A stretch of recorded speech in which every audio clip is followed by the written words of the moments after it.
सगळ्याच रोगांवरचं औषध आहे बरं का हे. चला सांगते आता काय येते. आता इथे मी झोपेतून उठलेली आहे, अजून मी दुसरं पाणी वगैरे पिलेले नाही. आपले कडुलिंबाचे जे पानं असतात ते आपल्याला आहे ना खलबत्त्यामध्ये कुटून घ्यायचे आणि त्याच्यात थोडं पाणी टाकायचं आणि ते गाळून आपल्याला प्यायचं आहे सकाळी सकाळी.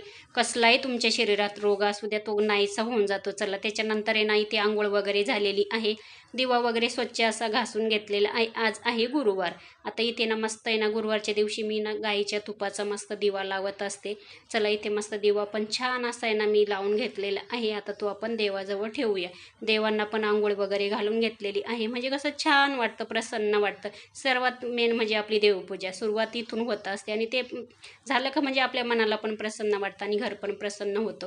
छान अशी इथे बघा माझी देवपूजा झालेली आहे. अगरबत्ती वगैरे लावून घेतलेली आहे आणि त्याच्यानंतर आहे ना स्वामींच्या फोटोला वगैरे मूर्तीला मी ना अष्टगंध वगैरे लावून घेतलेला आहे आणि मला पण स्वतःला मी हळदी कुंकू पण लावून घेतलेलं आहे बघू शकता. आणि दुसऱ्या मूर्त्या आहेत त्यांना पण हळदी कुंकू लावून घेतलेलं आहे.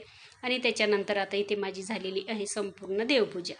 चला आता त्याच्यानंतर कामांना सुरुवात करायची. आता इथे मला आहे ना आज ना मशरूमची भाजी बनवायची होती. थोडंसं तेल टाकलेलं आहे, त्याच्यामध्ये जिरं, मोहरी, कढीपत्ता, भरपूर असा आहे ना कांदा घालायचा आणि तो पण छान असा फ्राय करून घ्यायचा. त्याच्यामध्ये थोडीशी आलं लसूणची पेस्ट घालायची, ती पण छान अशी फ्राय करून घ्यायची. आणि त्याच्यानंतर त्याच्यात घालायचं टोमॅटो पण आहे ना लवकर परतावं, लवकर पाणी हो म्हणून त्याच्यामध्ये लगेच मीठ घालून घ्यायचं पूर्ण भाजीचं. त्याच्यानंतर छान असं फ्राय करून घ्यायचं. त्याच्यानंतर आपल्याला इथे घालायची हळद, थोडीशी लाल मिरची पावडर, थोडीशी कोथिंबीर वगैरे. आणि त्याच्यानंतर आहे ना कोणताही जो घरामध्ये मसाला असेल गरम मसाला वगैरे तो याच्यामध्ये घालायचा. आणि त्याच्यानंतर याच्यामध्ये घालायची कसुरी मेथी, थोडीशी हातावर चोळून घालायची. त्याच्यानंतर आहे छान मस्त थोडंसं पाणी घालायचं मसाले जळू नये म्हणून. त्याच्यानंतर भरपूर थोडंसं अजून 1 ग्लास पाणी घातलं. आणि मशरूम आहे ना मी ना 10 मिनटं पाण्यामध्येच भिजत ठेवलेले होते, म्हणजे त्याची माती वगैरे निघून जाते. नंतर आहे ना कट करून घेतले आणि त्याच्यात टाकून दिले आणि भाजी मस्त इथे तयार झालेली आहे आपली मशरूमची. त्याच्यानंतर आहे ना आता इथे बघा माझ्या कॅटला द्यायचं होतं थोडंसं खायला. त्यांचं हे खूप म्हणजे खूप आवडीचं आहे बघू शकता.